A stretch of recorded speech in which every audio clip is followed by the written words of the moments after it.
Nerd reactor, roll out. Hi. Hi, Hello. John. All right. Yeah. So Transformers EarthSpark, humans and Terrans. So uh let's talk about the humans, Sydney, Zion. With those characters, do you see yourself as those characters as an extension of yourselves, or was it like a different take? Well, because Robbie is younger than me and definitely different gender than me, it definitely does make a little bit of a difference in how I play him versus who I am. But of course, I pull from that teenage experience. Being 14, 13, 14, 15, like that preteen age is definitely not easy. Trying to figure out what's going on, who you are. So pulling from that confusion a little bit and just trying to find what is family, what feels like home. So definitely pull from those experiences.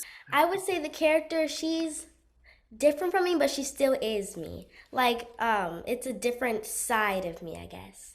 Um, and that's what I really love about the characters, that I get to be who I am, but also get to kind of put in a different part of me into the character. And that's what I truly love about that character.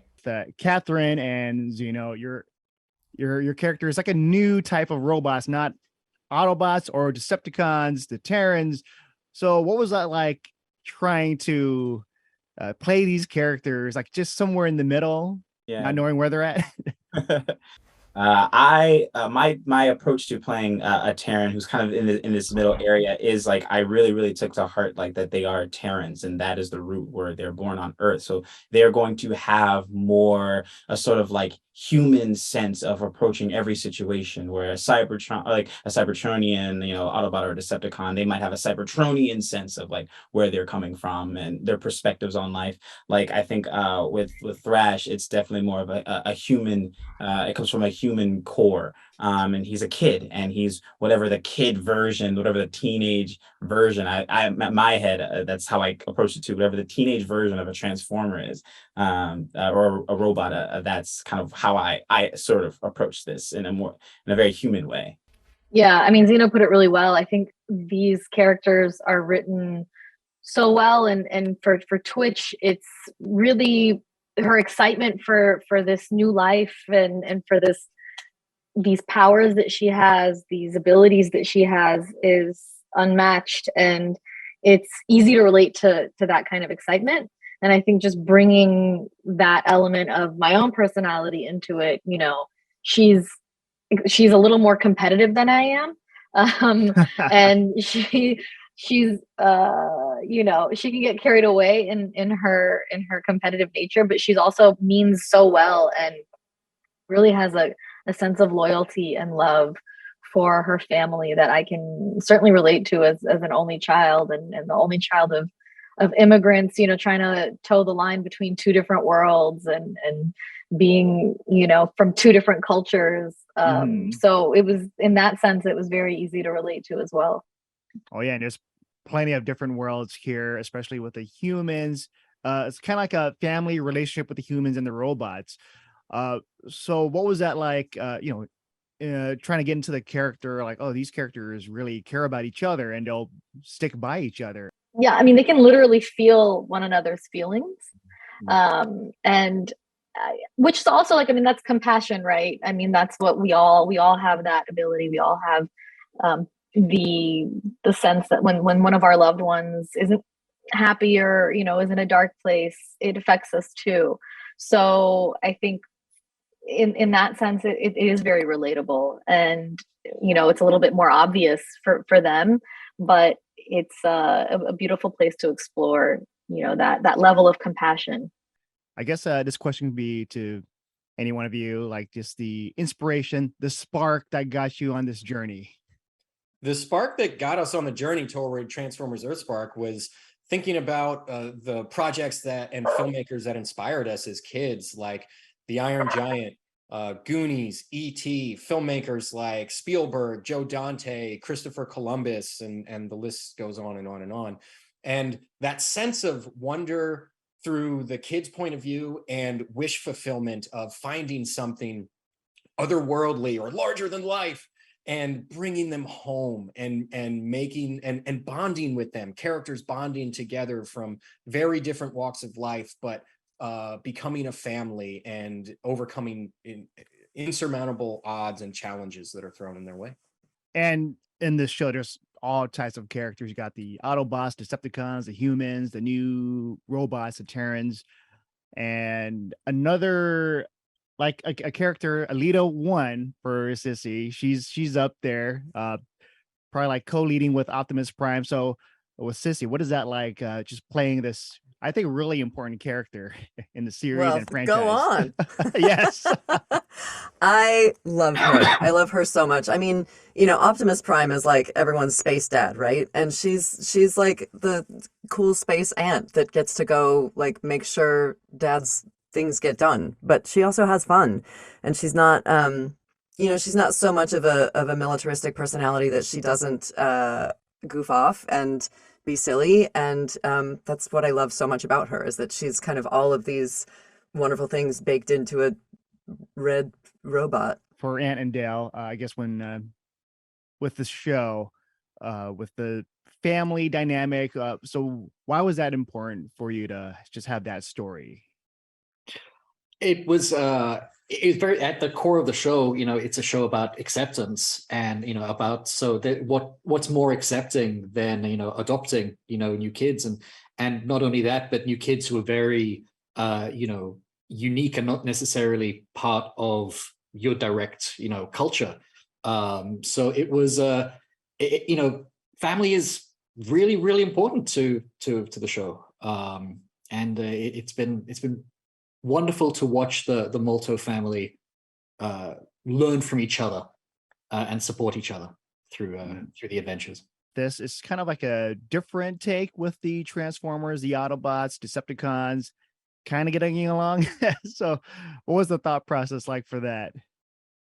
We were excited to explore stories with these iconic characters that are the chapter after the Great War that is so important to this franchise and has been told many times over and extremely well in those shows and movies that we grew up watching and love.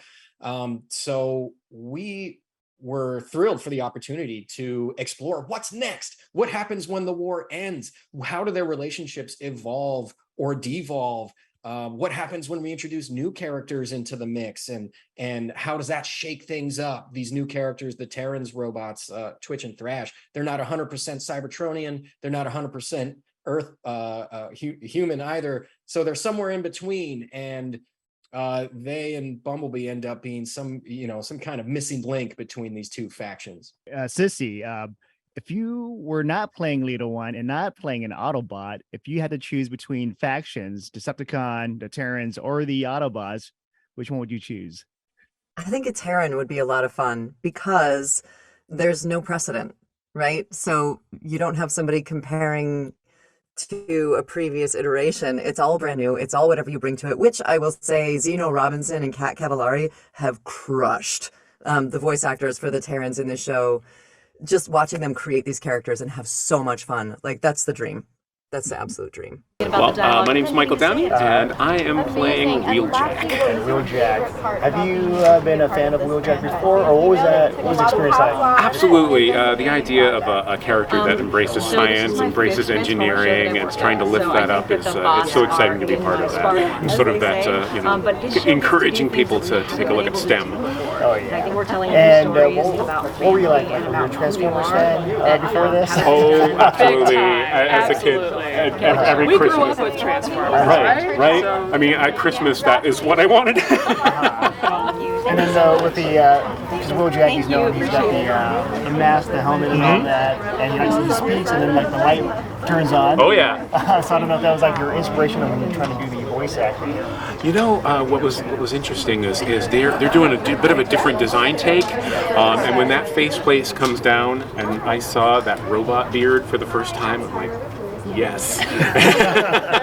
Robots too can sport a beard. And my last question would be, team. I know your character, Wheeljack, Autobot, but personally, if you had to choose between Autobots and Decepticon, who would you choose?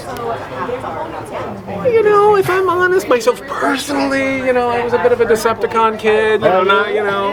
A little more fun. Still be friends, We can still be friends, So you would be the opposite.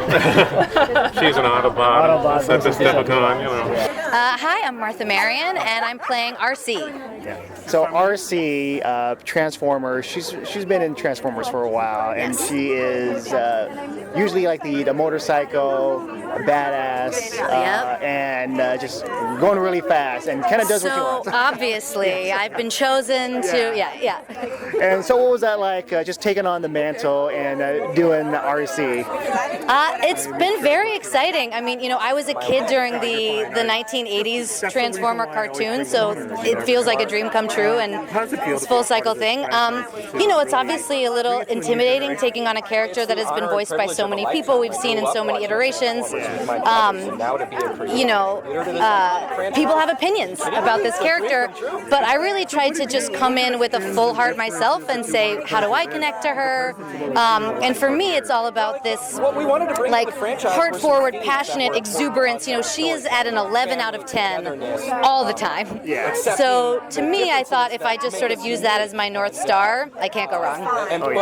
And Transformers, there's a lot of robots and Autobots, Decepticons. So I don't know if you ever had like one of your favorites on either side. I mean, Bumblebee's always a strong choice, but I feel like someday another dream. I really do like to play villains. So, in this series, villains question mark, but. I don't know, it might be really fun to hang with the Decepticons from time to time. So I'm Nicole Dubuque, and I'm playing Skywarp and Nova Storm. Can you tell us a bit about the character you're playing and how much fun was it? Oh, it was so much fun. It's a dream come true to play Decepticon, I will say, 2 of them. We're seekers, we're kind of trying to survive in this world, doing what we can. Megatron's clearly not on our side anymore, so we're going to do whatever's necessary to keep going. Yeah, because the show is kind of different now, introducing the Terrans, and then Megatron is different. So how do you channel that as a character? Like, this robot, what is he doing? I mean, so what I love about this show is because it has that kind of different take on it. That's what drew me to it initially. It's like, we're going to get to tell different stories here. So I'm really enjoying playing this Decepticon who's like, okay, the world's changed, but me first still. So that's been great. And what were you like before the show, like as a fan Transformers? Were you collecting the figures, or you're like, oh yeah, I'm down to do this? Oh, 100%. This is my 5th Transformers show I've worked on. So like they're deep in my spark. And I have tons of shelves of toys and t-shirts galore. So yeah, I think I'm going to get more. And so you've done Decepticons, have you done Autobots? No, usually I'm on the other side of the camera, so I'm a writer and producer generally. So this was like my first time to really dig into that kind of fun side. So that means you would be Team Decepticons all the way. I mean, that's who I'm representing today, taken to the skies. My name is Benny Latham. I play Ranger Dot Malto for Transformers EarthSpark. And can you give us a little background on your character? My character is a military veteran turned park ranger. She's the mom of the 2 human children and the adoptive mom of the 2 Terran children that we meet. And so your character on the show is kind of, I feel like, torn between 2 worlds, between the Autobots and Decepticons, and then you have the introduction of the Terrans. So channeling that, what was that like, just trying to figure out where you are in this world?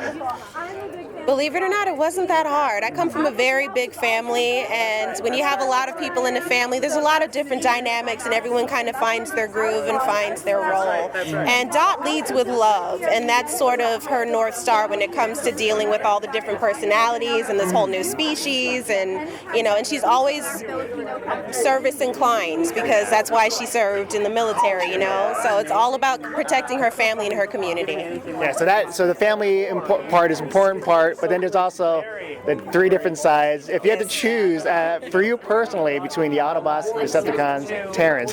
Oh, gosh. I'm going to go with my Terran babies. I'm going to go with my Terran babies. Yeah, so you got Grimlock. Yeah, we got the Dinobots. Yeah, we got the whole lot. So for sure you're definitely Team Autobot? Yeah, well, Team Dinobot, Team subsection, Dinobot, I know, yeah. So there was never like a side of you like, Decepticons, like I like them? I don't know. If I know Soundwave is pretty amazing. The cassette box is pretty cool. Oh yeah, that is very cool. Yeah. With Megatron, he kind of has like a different take. Like more, I guess I've never seen him that happy before. He's kind of like on a different side. Yeah. He's at peace with a lot of things now. Yeah, he's got meditative almost. Oh yeah. What was that like? Just doing that to a Decepticon leader on a different path. It was a challenge that I think we had to embrace fully as soon as we started to walk down that path. Optimus and Megatron, they do have a very, very long history. They were once allies, especially in our canon, and they wanted the best for their people. They just went about it in completely different ways. Oh yeah. And which resulted in a 1,000 years of conflict. So my last question would be, like, let's say Transformers, they can change it to any item. Okay. And if you were a robot and you can transform into any object, what would it be? It would be a teapot. A teapot? Yes, Why? for I am short and stout.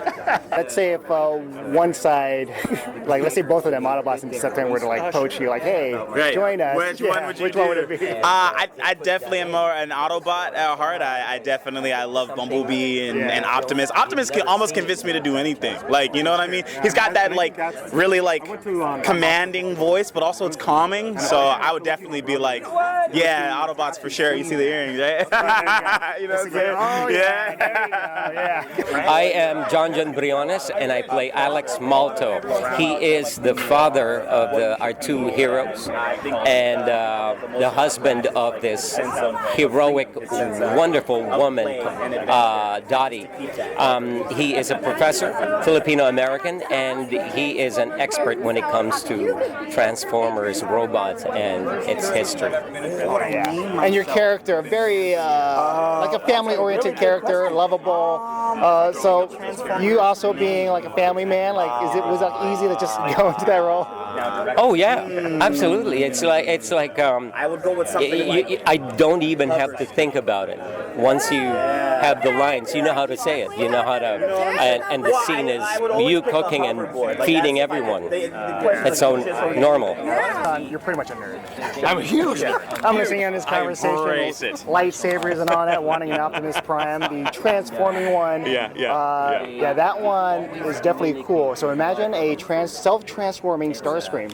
Oh my God, that would be incredible. Or if I could get a self-transforming Soundwave, that would be amazing. Come on, Can you do Soundwave? Yeah, exactly. I mean, I think this is the first time I've ever done a character that I actually have an action figure of. Oh, It's like every once in a while I'll look around. Those what are those toys with giant heads? The pop Pop Funko. Yeah, Pop Funko Pops, exactly. And every once in a while I look for one that I've done. Like I played Tiny Tom Cruise on The Family Guy, and I'm like, that would be a great Funko Pop. Come on, guys. But this is the first one that I'm like, that's an action figure that I voiced. This is incredible. Like I actually can go out to the store and buy it. So awesome.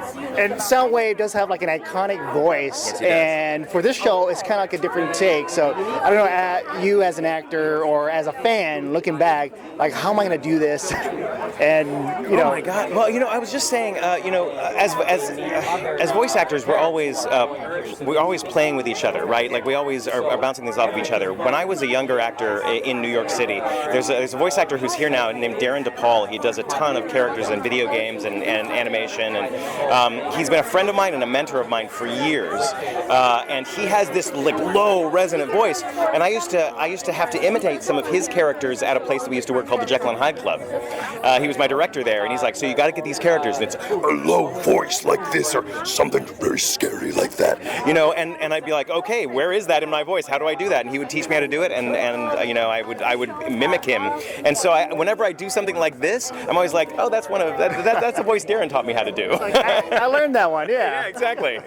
But Soundwave, he's got that monotone voice, but for this one, super spooky. It's like, you definitely want to have your tea ready. Yeah. Because when he gets angry, it's gonna be like, it's gonna be big, yeah. If you were able to transform into like any object, item, as a robot, what would it be? I was just telling this to somebody, and there's a couple. Now that I've thought of another one. Okay, yeah. So it would either be a Mustang convertible, 64 Mustang, like a 69 Mustang convertible, or it would be a DeLorean time machine. Nerd. Back to the Future DeLorean time machine. What are you gonna do? I run right down the line of nerd. Yeah. There is. Have you seen the DeLorean Transformer, right?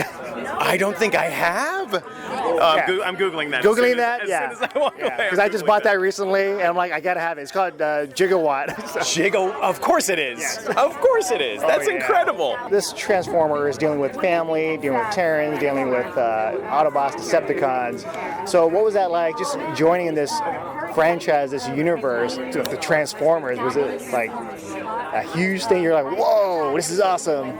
Yeah, it was incredible. The first Transformers movie I watched was the 2007 version with my dad. So to be able to be in the Transformers EarthSpark series is so full circle. I'm so grateful, and hopefully we'll be able to bond over this too. So it's really amazing.